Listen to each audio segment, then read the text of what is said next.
Hello நண்பா, welcome to our channel. Redmi இன்னைக்கு 10 series launch பண்ணியிருக்காங்க. அது பார்த்துட்டிங்கன்னா ரொம்ப பட்ஜெட் ஃப்ரெண்ட்லியாக இன்னைக்கு ஃப்ளிப்கார்ட்டில் அஃபிஷியல் லான்ச் பண்ணியிருக்காங்க ரெட்மி 10ங்க.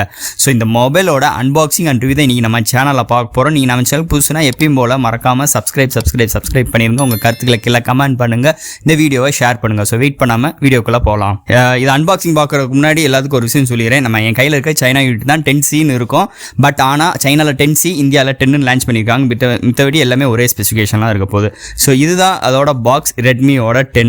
ஸோ பாக்ஸ் ஓப்பன் பண்ணோன்னே எப்பயும் போல் நம்ம கையில் மொபைல் கொடுத்துருக்காங்க. இதில் வந்து 3 கலர் வேரியண்ட்டோட வருது. அடுத்து பார்த்துட்டிங்கன்னா ஒரு ஒயிட் கலர் குட்டி பாக்ஸ் கொடுத்துருக்காங்க. அதில் எப்பயும் போல் SIM ejector tool, user guide and warranty books கொடுத்துருக்காங்க. அடுத்து ஒரு 18 வாட் சார்ஜர் ப்ளஸ் ஒரு டைப் சி கேபிள் கொடுத்துருக்காங்க.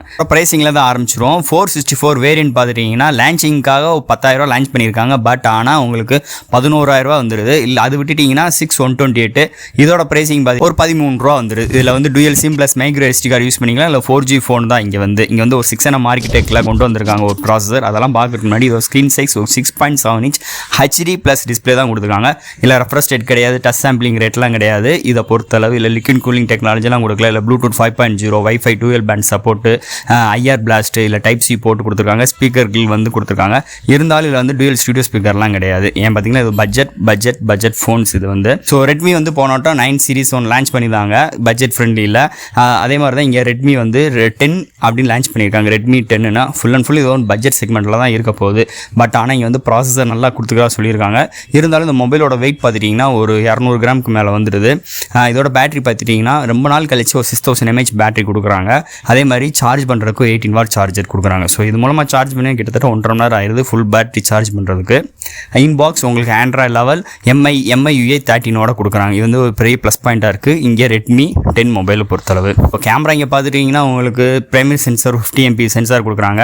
அடுத்து பார்த்துட்டிங்கன்னா ஒரு 2 MP மேக்ரோ. ஃப்ரண்ட்டில் பார்த்துட்டிங்கன்னா உங்களுக்கு ஒரு 5 MP கேமரா கொடுக்குறாங்க. ஸோ ஃப்ரண்ட் அண்ட் பேக் ரெண்டுலேயுமே நீங்கள் 1080 30 ஃப்ரேம் பர் செகண்ட்ஸில் நீங்கள் ரெக்கார்ட் பண்ணிக்கிற முடியும். ரெட்மி 10ல் இவ்வளோதாங்க ஸ்பெசிஃபிகேஷன் கொடுத்துருக்காங்க ஓவரால் இந்த மொபைலை பொறுத்தளவு. அதே மாதிரி இதில் வந்து சைனா யூனிட்னால ஓரளவுக்கு தான் நான் சொல்லியிருக்கேன். இந்தியன் யூனிட் என் கையில் கிடச்சோன்னே ஃபுல் ரிவ்யூ உங்களுக்காக டெடிக்கேட்டாக இன்னொரு வீடியோ நம்ம சேனலில் உங்களுக்காக நான் ப்ளேஸ் பண்ணுறேங்க. ஸோ அடுத்து பார்த்துட்டிங்கன்னா இதோட ப்ராசஸருங்க. ஏன் பார்த்துட்டிங்கன்னா நீங்கள் ப்ராசஸர் மட்டும்தான் இங்கே கான்சன்ட்ரேஷன் பண்ணி ரெட்மி 10 லான்ச் பண்ணியிருக்காங்க. இங்கே என்னென்னா ஸ்னாப்ட்ராகன் 680 லான்ச் பண்ணியிருக்காங்க ஒரு 6nm ஆர்கிடெக்டில். இன்றைக்கி எந்த மொபைல் பார்த்தாலும் 6nmங்கிறாங்க. அப்படி 6nmல 680 பார்த்துட்டிங்கன்னா 695 காட்டிலும் அடுத்த கிரேடாக இருக்குமா அப்படின்னு கேட்டிங்கன்னா கண்டிப்பாக கிடையாது. ஏன்னா இங்கே 680 ப்ராசஸர் எப்படி இருக்க போகுதுன்னா மீடியாடெக் G95 காட்டிலும் கம்மியாக தான் இருக்க போகுது. ஸோ ஓவரால் இதோட பர்ஃபார்மன்ஸ் பார்த்துட்டிங்கன்னா உள்ள வித்தியாசங்கள் பார்த்துட்டிங்கன்னா G95 தான் கொஞ்சம் ஒரு 5 பாயிண்ட்ஸ் அப்கிரேடாக இருக்குது. அதே மாதிரி கேமிங்காக நீங்கள் பார்த்துட்டிங்கன்னா G95 ப்ராசஸர் தான் கொஞ்சம் நல்லாவே இருக்குன்னே சொல்லலாம்.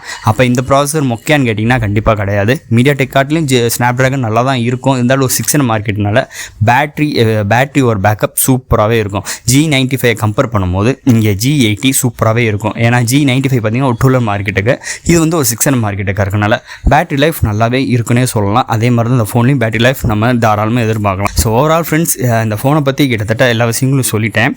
இருந்தாலும் நம்ம இந்தியன் யூனிட் வந்தோடனே கண்டிப்பாக இதுக்காக டெடிக்கேட்டாக ஒரு வீடியோ உங்களுக்காக நான் சொல்கிறேங்க. அவ்வளோதான் ஃப்ரெண்ட்ஸ் இந்த வீடியோ. இதில் வேறு எதுவும் டவுட்ஸ் இருந்துச்சுன்னா மறக்காமல் கமெண்ட் செக்ஷனில் கேளுங்க. நான் உடனே உங்களுக்கு ரிப்ளை பண்ணுறேன். அடுத்து இது மாதிரி சூப்பரான இன்ட்ரெஸ்டிங்கான ஒரு வீடியோவில் உங்களை மீட் பண்ணுறேன். தேங்க்யூ.